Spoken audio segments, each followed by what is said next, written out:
नमस्कार। हाथ में नौकरी का योग है या व्यवसाय का?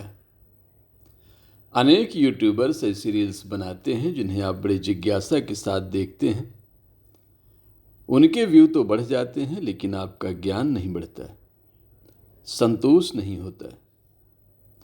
युवा राष्ट्र का भविष्य है, इसलिए हमने ये विचार किया कि युवाओं को इस विषय में जागरूक किया जाए। दूसरा, उन्हें लक्ष्य के हिसाब से मेहनत करने की प्रेरणा दी जाए। इस कार्यक्रम का उद्देश्य केवल नौकरी ढूंढना नहीं है, लेकिन आपको खुद को तैयार करने में, लक्ष्य निर्धारित करने में, अपनी योग्यता का सही आकलन करने में ये बहुत मददगार होगा, ऐसा मुझे विश्वास है। किसी भी बड़े लक्ष्य को हासिल करने के लिए सबसे पहली ज़रूरत होती है मेहनत की, जो कि सभी करते हैं, लेकिन कब तक करें, इसके लिए ज़रूरत होती है मोटिवेशन की, ताकि धैर्य जवाब न दे। इसके बाद नंबर आता है कंसिस्टेंसी का, यानी निरंतरता, निरंतर प्रयास। अगर आप टाइम मैनेजमेंट ठीक कर लें, शेड्यूल बनाकर निर्धारित समय पर सोएं, जागें, पढ़ें, खेलें, खाएं, तो 50% काम हो जाता है। बचा हुआ 50% कैसे होगा, इसे जानने के लिए आइए हाथ देखते हैं। तो मित्रों, जैसा कि कल आपको मैंने बताया कि जीवन पूरा संतुलन का ही खेल है, और वही संतुलन या असंतुलन हमें आपके हाथ में दिखाई देता है। जिस तरह से हम किसी प्रोडक्ट की असेंबलिंग करते हैं, वो अगर प्रॉपर नहीं है, प्रॉपर असेंबलिंग नहीं है, अनुपात में नहीं है, तो वो प्रोडक्ट ठीक से काम नहीं करेगा, परफॉर्म नहीं करेगा। इसी तरह से हाथ में हमें देखना है, क्या सभी चीज़ें समानुपात में हैं। तो आज आगे बढ़ते हैं और देखते हैं कि किस तरह से हमारी इच्छा शक्ति हमारी दृढ़ता का प्रतीक है, वैचारिक दृढ़ता का प्रतीक है, कर्मठता का प्रतीक है, तर्क शक्ति बहस का प्रतीक है कि हम अपनी बात को किस तरह से लोगों से मनवाएं, दुनिया को कैसे समझाएं कि हमारे पास ज्ञान है, हम भी काम के हैं, हम भी उपयोगी हैं, ये आपकी तर्क शक्ति तय करती है। प्रेम की शक्ति जो संसार को आकर्षित करती है, ये कल आपने जाना। इसके अलावा ये भी जाना कि आपको बृहस्पति ज्ञान देते हैं, उस ज्ञान से आपको नेतृत्व मिलता है, और इन ज्ञान और नेतृत्व के दौरान अगर आपके अंदर बैलेंस नहीं है, संतुलन नहीं है, तो अहंकार पैदा होगा और अहंकार पतन करेगा। ये बातें आपने कल सीखी। अब इससे आगे बढ़ते हैं और चलते हैं शनि पर्वत पर, माउंट ऑफ सैटर्न, जिसमें पहली बात यह है कि यह चिंतन का ग्रह है।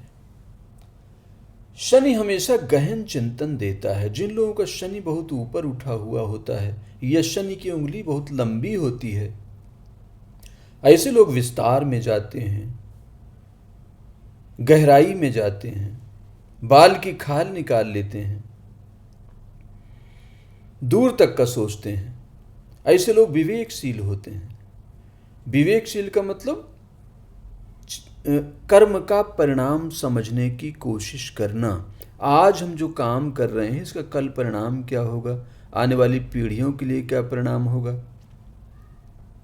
ऐसे विवेकशील लोग ही समाज को, परिवार को, राष्ट्र को विध्वंस से बचाते हैं, विनाश से बचाते हैं।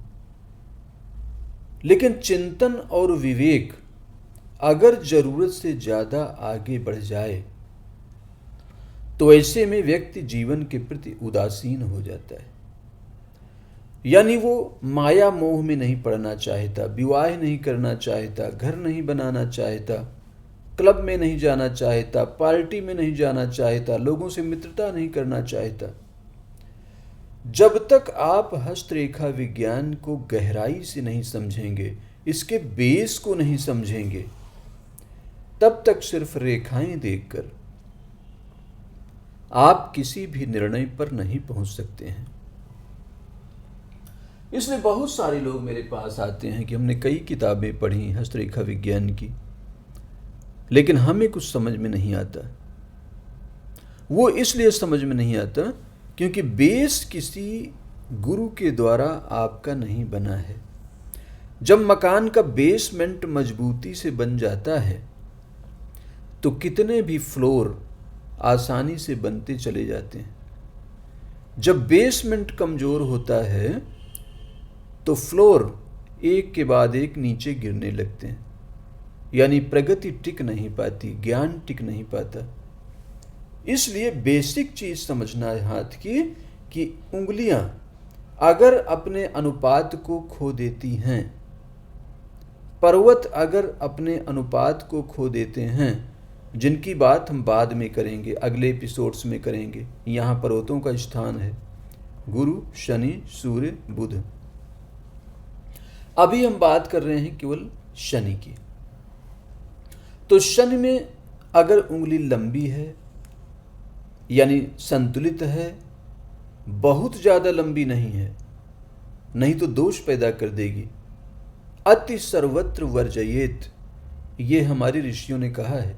जो भी गुण आपके अंदर अत्यधिक हो जाएगा, या जो भी वस्तु अत्यधिक हो जाएगी, या जो भी व्यसन अत्यधिक हो जाएगा, अति सर्वत्र वर्जित, अति नहीं होनी चाहिए। तो संतुलन यानी बैलेंस, तो चिंतन संतुलित होना चाहिए। आप जरूर चिंतन करें, हर विषय पर चिंतन करें, पर 24 घंटे चिंतन ना करते रहें, ओवर थिंकिंग ना करें, नहीं तो आप उदास हो जाएंगे, नींद खो देंगे। विवेक का इस्तेमाल करना चाहिए मित्रों। विवेक बहुत अच्छी चीज है, लेकिन बहुत विवेकवान हो जाना, बहुत संवेदनशील हो जाना, खासकर हर चीज का निगेटिव पहलू देखने लगना और हर चीज को समझना कि निगेटिव ही होगा, निगेटिव परिणाम सोचने लगना, कल्पना कर लेना, ये उदासीन कर देगा। उदासीन का मतलब कि आप कर्म तो शुरू करेंगे लेकिन बाद में उदासीन हो जाएंगे, बीच में काम को छोड़ देंगे। शुरू में जिसमें आपकी बहुत रुचि थी, जिसके पीछे आप पागल हो रहे थे, एकदम दीवाने हो रहे थे, वही चीज 6 महीने बाद आपको बुरी लगने लगी। एक जॉब आपके लिए ड्रीम था, लेकिन जब मिल गया, सेना में भर्ती हो गए, वहां से भागने की सोचने लगे। इस तरह से ये जीवन एक एक कदम ऐसे बढ़ता है। अगर आप इन बातों को ठीक तरीके से सीख लेंगे,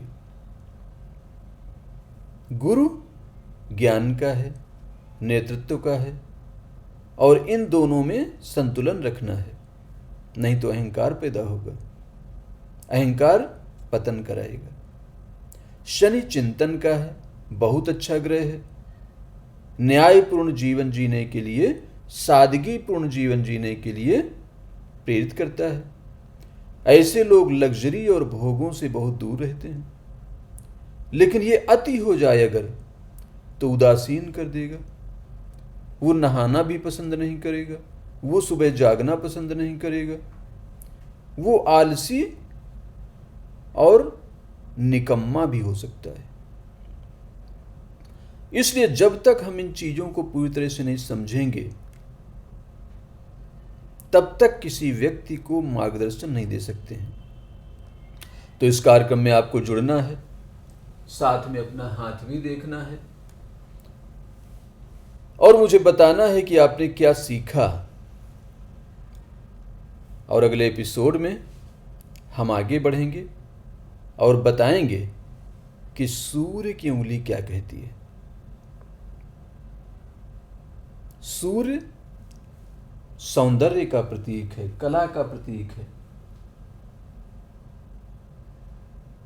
इसलिए आपके जीवन में कितनी सुंदरता है, कितनी कलाएं हैं, किस तरह की लोकप्रियता है, ये अगले एपिसोड में आपको पता चलेगी। इतना ध्यान और प्रेम से सुनने के लिए बहुत बहुत धन्यवाद। नमस्कार।